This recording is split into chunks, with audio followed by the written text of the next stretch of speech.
If you feel like SEO is some kind of mythical e-commerce beast, and you'd really love to get to the bottom of whether this is a myth or a fact, then you are going to love today's episode with Damon Burton.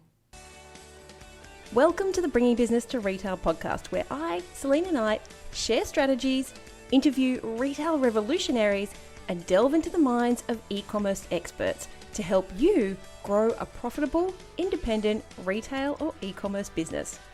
If you're stuck in a rut, or if you feel like business is way harder than it should be, or you've overachieved all of the things that you've set out to and are wondering what to do next, or how do I even make this better? I know that you're going to love today's episode. If you're stuck in a rut, feel like business is way harder than it should be, or you've achieved all of the things that you set out to and are wondering what next, or how do I even make this better, then I know that you're going to love today's episode. Hey there, thanks so much for joining me on today's episode of the Bringing Business to Retail podcast. We've just finished up a long weekend here in Australia and I went away down to the beach house for a few days, so I actually feel like I'm rested and recharged and super excited about this lead up to Christmas. I think I told you last week I heard jingle bells in the shopping mall, and then when I was away in this little coastal town, I saw Christmas merchandise. I saw advent calendars, I saw panettone, and I even saw Christmas trees. So if you are not marketing Christmas right now, then I'm afraid the department stores are going to beat you to it. So it really is time to have a really good look at your marketing plan and make sure that you are ramping up for Christmas. And I know that here in our marketing agency side of our business, we are so busy with people who want to get their Black Friday, Cyber Monday emails sorted out. They want promotions done.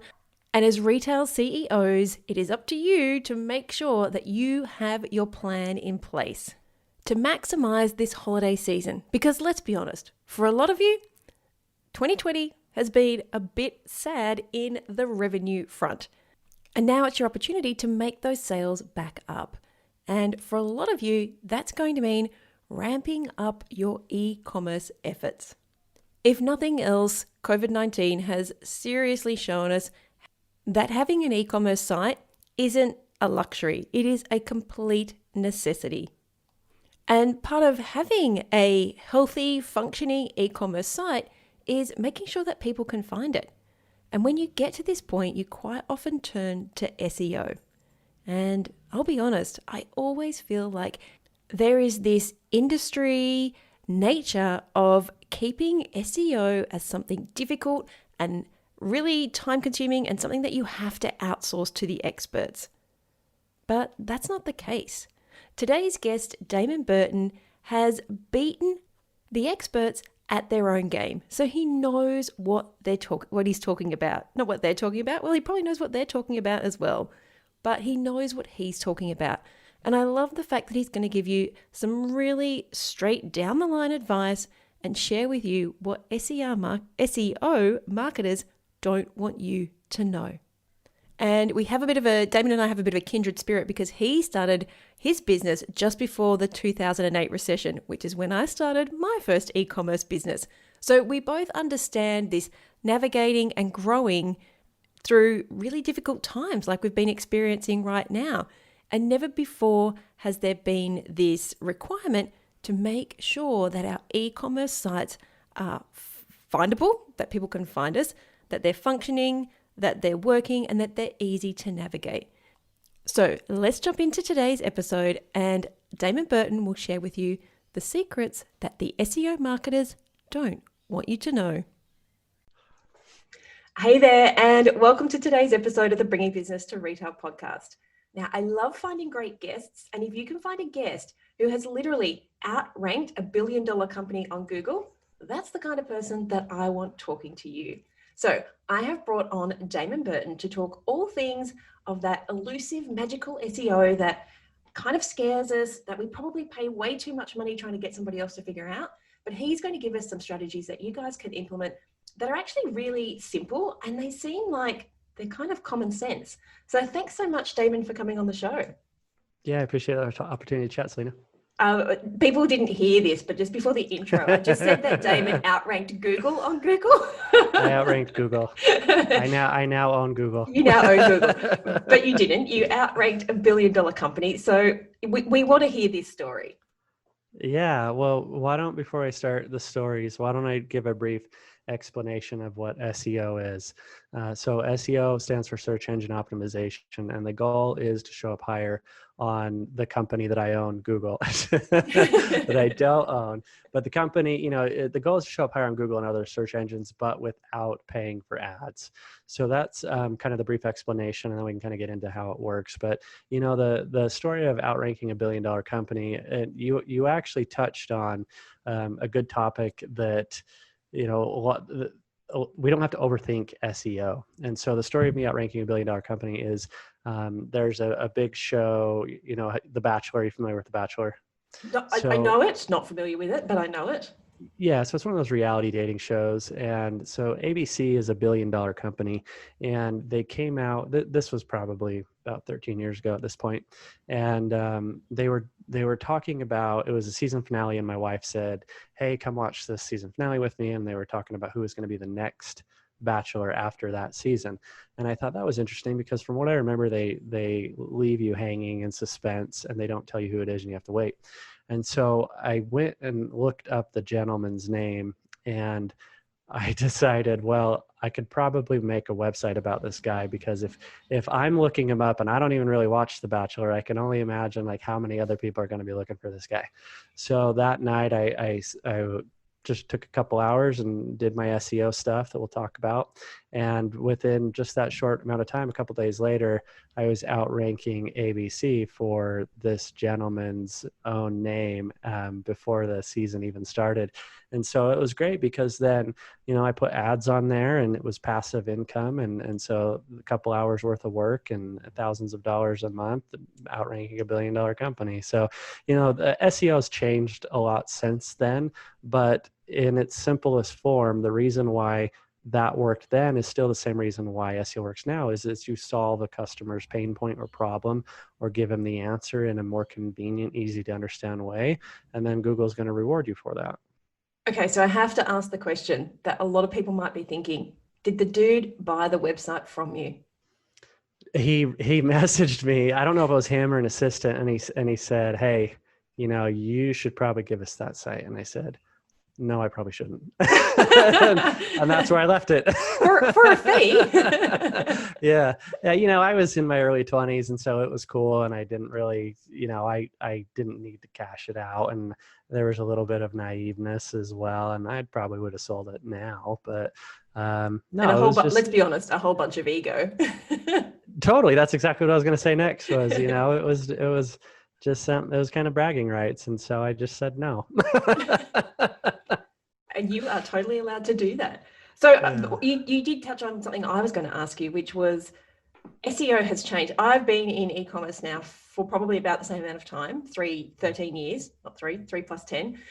And I remember how simple it was back in the day. We were one of the first brands on Facebook, and I remember we had 2,500 followers, which back then was a lot of people. Yeah. And they would actually engage back then. No, you would put a picture of a box up arriving in store, and you'd have 250 comments. What's in the box? Show me the box. And and all 2,000 people would see, or 2,500 people would actually see your post. And you had this huge amount of what we now call engagement. It didn't even have a word back then. Mm-hmm. You had this community that you built, but social media has changed so much. I mean, I am completely burnt out by the whole social media thing, but when it comes to finding products, I am so tired of seeing the same things over and over again. And this is one of the biggest problems I see retail and e-commerce store owners make is it is so much easier when you've got hundreds of SKUs to just copy and paste whatever is on the manufacturer's website, scrape their pictures and put it out there and hope that people will buy it. But my argument there is, well, that's just like a race to the bottom, because if you have nothing different, then all as a customer I'm going to be searching for is who can get it to me the quickest and who's going to get it to me the cheapest, because I already know I want this thing. So how How do we change that? How do we, when 150 other people are selling those Nike shoes, or 150,000 other people are selling those Nike shoes, how do we differentiate ourselves? Well, there's a couple things we can talk about, and you pointed out the first one perfectly. Is it's a race to the bottom. So the problem that you run into, and we'll take the Nike shoe example, is that a lot of these brands, if you don't, for the listeners, if you don't own your product, then if you don't manufacture it, then you're familiar that as you said, you can either scrape the product descriptions, or they give you like a guide that says, here's the guidelines of what you can say and can't say. And so you're limited when you're selling other people's products. And unfortunately, from an SEO perspective, that's the worst possible thing, because if you expect to rank your website uniquely, then you have to position your words and your message differently. And if you can't do that, then that eliminates the possibility to rank. So it's a big problem, especially with retailers. So the way that you kind of get around that is you have to come up with creative content strategies. And I can actually give you a good example that's also kind of a funny story. So we started working with the retail division of the Utah Jazz, the NBA team. And so when, their goal was to sell more jerseys and hats and merchandise, but the Utah Jazz and the NBA in general is a huge sports organization that is very protective of their image, rightfully so. And so we had a lot of limitations of the types of things we couldn't say. And a lot of people, when I talk about working with a professional sports team, they'll say, well, of course they'll rank well because they sell their own merchandise. But what a lot of people don't understand is it is super competitive, because a professional sports team is called a franchise for a reason. They are literally a franchise. So just because one sports team, sports team A versus sports team B, they're still all a franchise of the bigger sports organization. So it's the sports organization that decides who gets to sell the merchandise, not the team. And so for that reason, these teams have to fight against other outlets that the sports organization has given the rights to sell their merchandise. So anyways, to come back around to how you differentiate your content is in the example of working with the Jazz, then we said, okay, what are unique things that we could talk about? Because we clearly can't say a lot of unique things about the jersey because it's a jersey and it comes in blue and gold, and that's the end. And so you have to figure out how to come up with creative ways to do content. So one example, and I'll give you a free tool. There's a website called answerthepublic.com. Oh, we love Answer the Public. We use that nearly every single day. Yeah, it's awesome. And so for the listeners that aren't familiar with it, or even if you are familiar with it, here's an angle to tie it into SEO. So with the case of the Jazz, then what we did is we went there and we said, okay, we want to sell, the goal is to sell more merchandise of new players and historical legacy players. So in one example, that would be the player Karl Malone. And so we go to Answer the Public and we type in Karl Malone. And what Answer the Public does is it pulls in data and search queries from search engines and other resources. And that data is telling you exactly what pain points or questions your customers are already asking search engines and what they want solved. And so then you don't have to take the shotgun approach and throw mud at the wall and see what sticks. You can very clearly see a variety of questions that your customers have. So then you can produce content around that. So the example that we did, back to Karl Malone, then what we did is we said, okay, what team did Karl Malone play for and how tall was he, and all these obvious questions. But then we found some interesting ones that were, the one that stands out the most was, how did Karl Malone die? But Karl Malone wasn't dead. And so then we could say, okay, well, here's a great topic where we can say, here are the 10 myths about how Karl Malone died, because then we answer the customer's problem. We attract the ideal buyer, the people that are fans of Karl Malone. We get them into the merchandise website. And then once they're there, then they're exposed to the merchandise, or you can embed it in between the content that says, tip number 3, by the way, buy the jersey, or a myth about this, and then transition it somehow into the merchandise. So Answer the Public is a great tool, and you can find other ways, but the goal is to come up with creative ways to solve problems, attract the ideal buyers without saying the same boring thing that doesn't differentiate your message or your product description from 50,000 other websites that say the exact same thing. I find, especially for things quite tangible products, but really tangible things like clothing and shoes and homewares and cushions is you have manufacturers' descriptions, and they're great because if you can scrape that information and put it on your website, it means people can buy it. If people can't see the product on your website, they can't buy it. So getting it, like step one is just getting it onto the website. But if you can just do tiny little things, and the amount of times I have to email and say, is this knee length? Or because you just can't tell. And it says, the model is 6'2" and she wears a size 8. It's like, well, that's great, but I'm not 6'2" and I don't wear a size 8. So what is the ideal length? No one's 6'2". So is this normally an under the knee dress or an over the knee dress? And I do that all the time. And I cannot believe how many e-commerce stores don't take the most obvious route and just look at a product and say, what would somebody ask about this? And let's just put 3 extra things that people might think about. And you're saying one of the easy ways to do that is people could be searching. Let's use Answer the Public or Uber Suggest or something like that to see what are people searching for.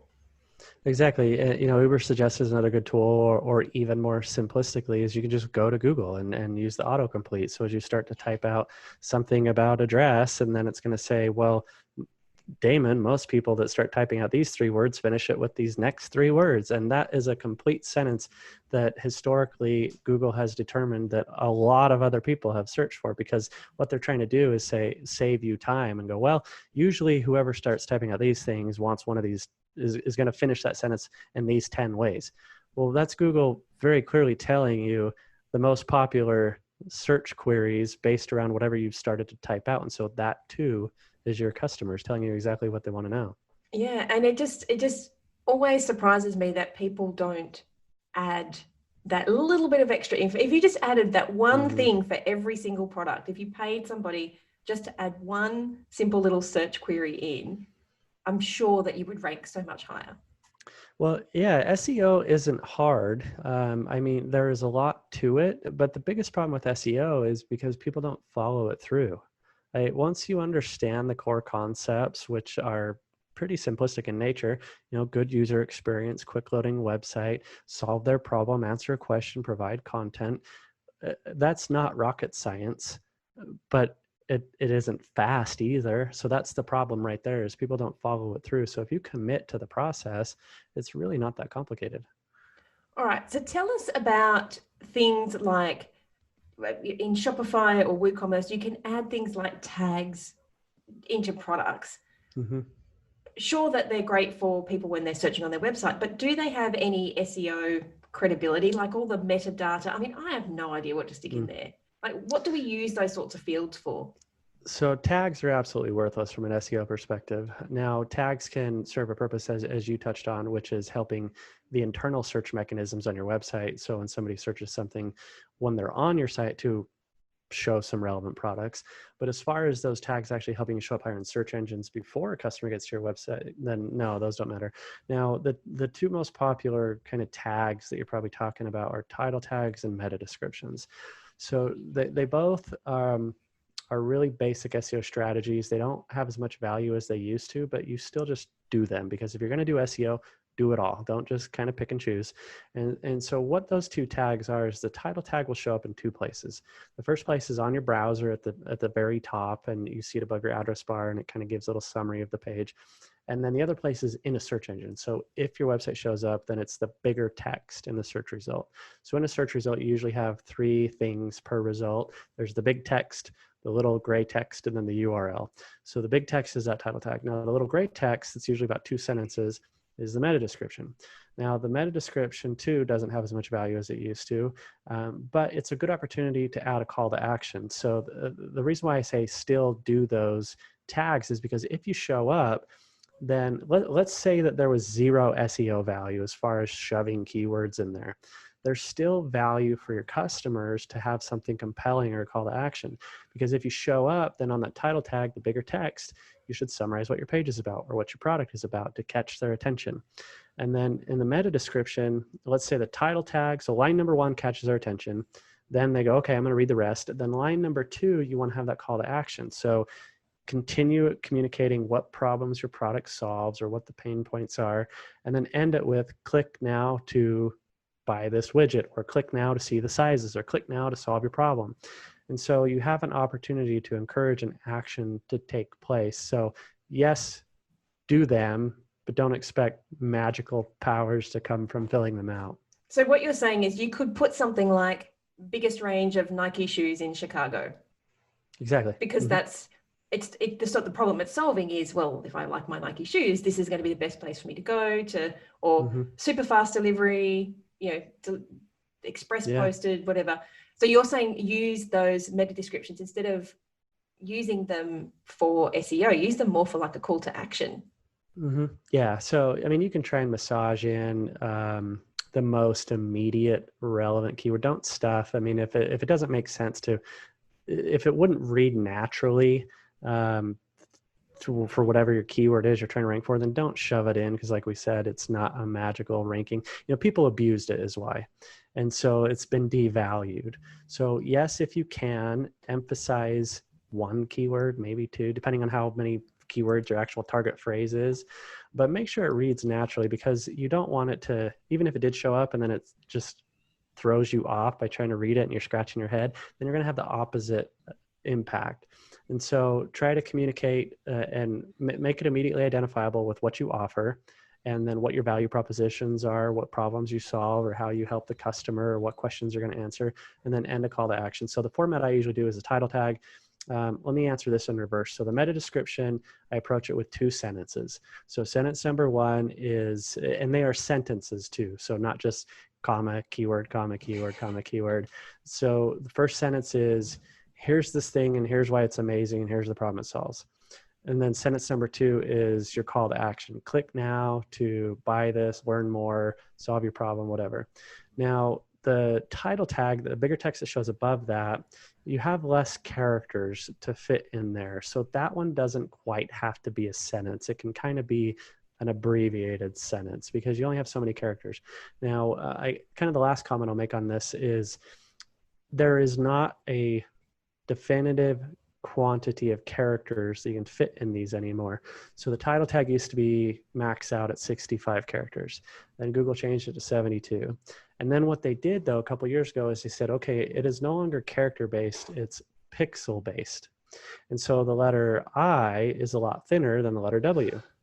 And so depending on the letters that are in your words, you can't quantify how many letters you can fit anymore. So, the rough estimate now is try and stick to 55 to 60 characters in your title tag and somewhere around 150 characters in your meta description to allow a little wiggle room to hopefully fit in your whole sentence.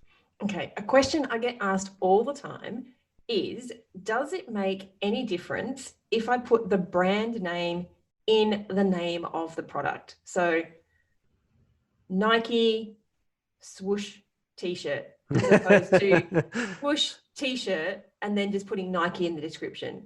If I put that brand name, assuming that people are going to be searching for the brand name, if I put that brand name in the actual name of the product, am I any better off?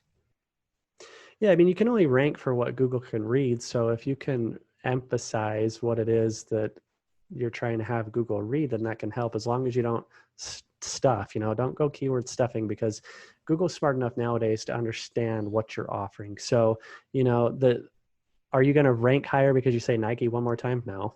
But, but depending on where that feeds, if that becomes a product feed to other places, maybe your paid ads as well, just approach it naturally. I can't emphasize enough. Like when our in-house writers work on content, one of the first things that we explain to them is don't shove in keywords. Search engines are smart enough to understand what you're talking about. You don't need to play dumb. And so instead focus on your audience. And so if adding Nike in this other place would better educate your audience, if they only saw that one thing, then yeah, because they might not see the other part. They might not see the description, or they might be scanning the product page. And so they're not going to read the smaller description text. So if it makes sense in a legitimate way, then yes, add it. Is it going to solve your SEO problems? No. Can I just say, as I said, not an SEO expert, but oh my goodness, don't we all just cringe when we go to the websites and it's clear they just keyword stuffed, because you're looking at it and you're like, is that a real sentence? Like, Yeah. Yeah. those words don't seem to go very well together. But you know what that's called is usually when you see that, it's from what's called spinning. And so what spinning is you take some content a lot of times. So Google came out with an algorithm change in 2011 called Panda, and Panda focused on quality content. And so prior to Panda, people would often take content from Wikipedia or their biggest competitor and then spin it. And so there's these programs that you paste in your text, and it'll swap out synonyms and it'll shuffle around sentences and paragraphs. And so that disconnect between automation and a real editor is when you see that spinning content. Slowly but surely, you're seeing less of it. But, there are some agencies out there that still just are stuck in old ways. And I don't know why, because they're not getting anywhere. But that's usually what it is. And the other thing is, people don't speak like that. And so much more of our searching that we do, whether it's voice searching, we have fun games at dinner time with Alexa. She clearly does not get the Australian accent, but we will ask all these questions. The one you were saying earlier about the sports person being dead, we quite often listen to music and we'll be like, isn't Juice WRLD dead? No, he didn't die. Yes, he did. No, it wasn't. And then we're like, hey, Alexa, is Juice WRLD dead? Yeah. And but the way we talk is now becoming more of a search term. So if you are writing these very abstract and just trying to fill keywords in, Google's not ranking that stuff anymore, are they? Like, they're actually ranking what are people saying? They're taking that information from places like Alexa and saying, what are you searching for when you want this thing? Yeah, and voice is an interesting topic that I get asked about a lot. What you have to realize is that as search engines evolve, everything still kind of backs into a core process, which core SEO practices, which is the good content, the good user experience, quick loading. But when you think about voice specifically, webmasters aren't out there going, all right, if somebody says this thing, then this is what we're going to say back to them. Webmasters aren't making those little voice clips. What's happening is Google is saying, okay, what's the best contextual answer? And then we are going to say that in voice. But the source of that answer is still just a plain old, good, well-optimized website, because Google was able to read the content easily and quickly and have some trust in the relationship between the question and the answer that website offers. So even all these fancy new outputs are still just standard SEO on the backside of it. What is the number one cringe-worthy thing that you see most retail and e-commerce store owners doing on their website when it comes to SEO? Oh man. He's like, there's not just one. Well, yeah. Well, I think one of the biggest opportunities, I'll try and answer it this way. One of the biggest opportunities, what we talked about, is the opportunity to have unique text. So I'll give you one example that is a retail product. It's a client of mine called Pajamas. So they sell potty training pajamas. Now they're fresh on my mind because they had the same problem of, how do you say a product in so many ways?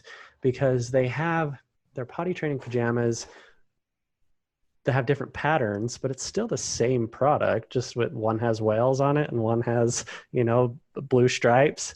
Yeah. But that's the main difference. So how do you say potty training pants in 50 different ways? Because we want to rank for diaper alternative, disposable diaper alternatives, nighttime potty training. You got all these things you want to target, but you only have one product that comes in 10 different prints. So what we had to do is we templated it out. And so we said, okay, very much like you said, what are the problems about the height of a model, compared to me? And so we said, okay, here's the three main things that parents, because the product is largely targeted towards parents that are helping their toddlers. I'm guessing the toddlers aren't searching for potty training pants. Yeah. Well, I don't know, maybe. I mean, my daughter's pretty smart with the phone. So, we said, okay, well, they want they want these to be economical. They want them to be to solve the problem of rolling over into your kid's urine. And, you know, they have to be functional. The kids have to actually be okay wearing them. And so he said, okay, those are we'll start with that. There's the three main problems. Now, how can we say this in different ways, but still answer the question? Because then that gives you the opportunity to not spin, but actually have a copywriter go through and say, here's how we can solve this problem. So pajamas are awesome because they're affordable. And did you also know that we're saving the planet because one pair of pajamas is the equivalent of 10,000 diapers, you know, however many wears. And then kids like to wear them because they're stylish and they have these different prints. And so there are ways that you can scale this process if you template it out, but you actually have to manually do it. Don't do the spinning stuff, but you can very clearly solve problems and answer the same problem in different ways. And through that process, massage in the different questions you need to answer, the problems you need to solve, the keywords you're targeting. So you just have to kind of get creative in how you approach it. And I think that's super important because a lot of people have that same issue. But also, if somebody lands on your website, the pajamas, which I have to say, didn't know they existed, but love them because my retail business was selling reusable nappies, amongst other things. So this was like the next progression. It means that whilst one person might look for comfortable potty training pajamas and end up on the blue stripes, someone else might search for potty pajamas that don't leak and end up on the blue whales. And so, and it's pretty obvious when you end up on a website that you're going to look for other prints. So you're kind of like throwing the net out wider, but in a really targeted way. I love that. Well, that's why user experience is so important and simplistic navigation, because when they land on the website, as you said, they may come in on the one pattern, but fall in love with the other. So they have to be able to clearly see, oh, different patterns, or in the example you gave earlier, oh, different sizes, or, you know, boys prints, girls prints, bundles. And so simplistic navigation is so often overlooked. And I see the most simplistic, basic websites consistently outperform the most aesthetically beautiful websites because we're overcomplicating things so much. I mean, you just need to when the customer comes to your website, it needs to be really clear on where you want to hold their hand and what action you want them to take. So simplistic navigation is really important, especially in retail, because we get these mega menus where it's like, you know, 5 categories, then you expand it, and then there's 20 categories, and then each of those 20 goes like another 3 layers deep. So you got to figure out a way, an intuitive way to get from one path to the next, because understandably a lot of websites have a lot of categories, but you got to figure out a way to dumb it down. I totally agree with you there. I have one last question, because I am so SEO 2007, which is when I launched my first e-commerce website. And is it still highly relevant to put I don't even know that's the technical term for it, inter-site links within a product description? So you could, just to explain that to people, because I may not be doing this very well, is going back to the pajamas, you could say, if you love the blue stripes, you might also love blue whales, blue balloons, blue something else, and you link to those in the product description. Is that still a thing?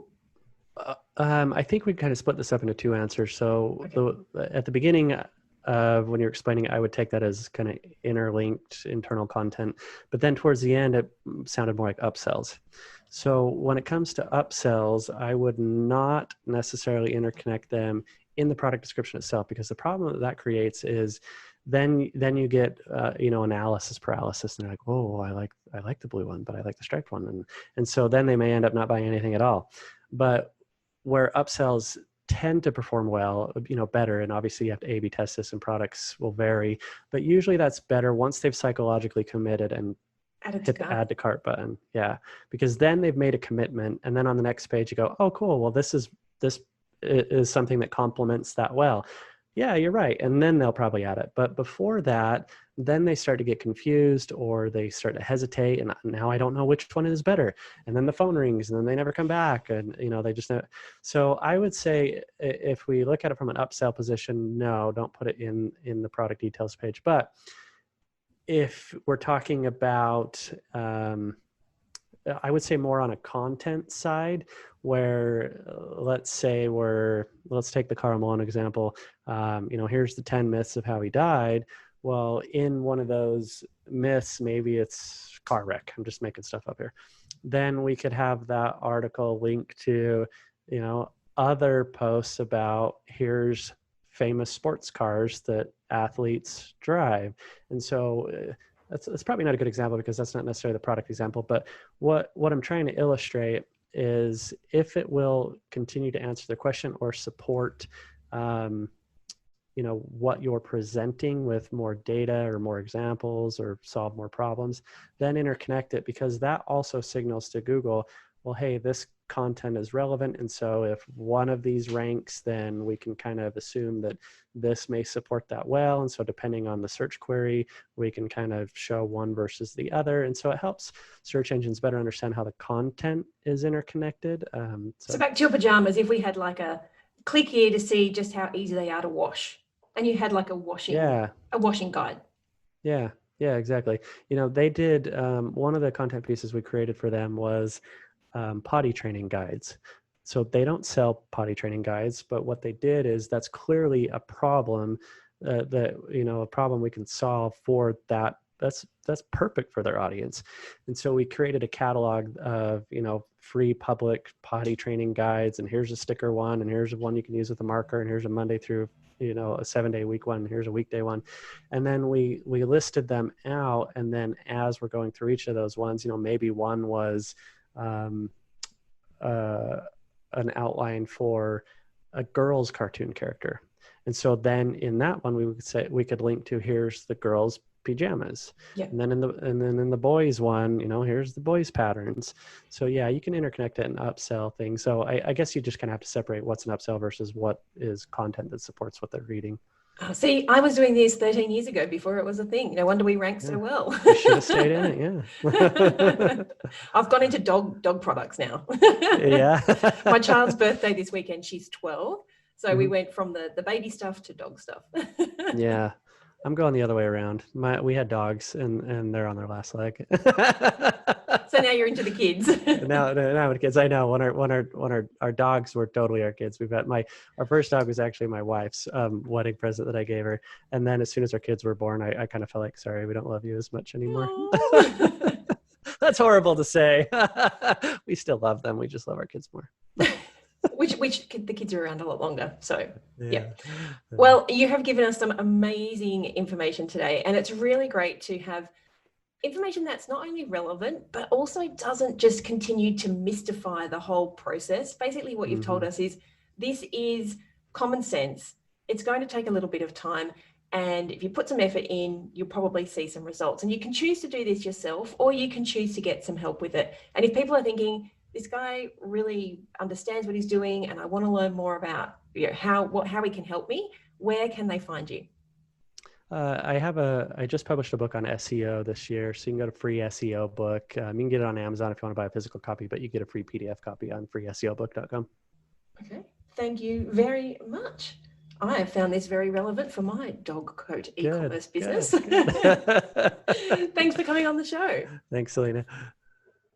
I hope you enjoyed this week's episode of the Bringing Business to Retail podcast. You can find all of the show notes over at selenaknight.com. If you found something that you heard today particularly useful, I'd love it if you could leave me a review on iTunes or Stitcher. And of course, feel free to share this episode with someone that you think could benefit by listening to it. Want more retail biz strategies? You can watch the Bringing Business to Retail TV show, where each week I'll answer a question or provide you with a simple, actionable retail biz strategy that you can implement in your business right away. If you have a question or a guest, I'd love to hear from you. Drop my team an email at podcast@selenaknight.com, and I'll see you on the next episode. Have a great week.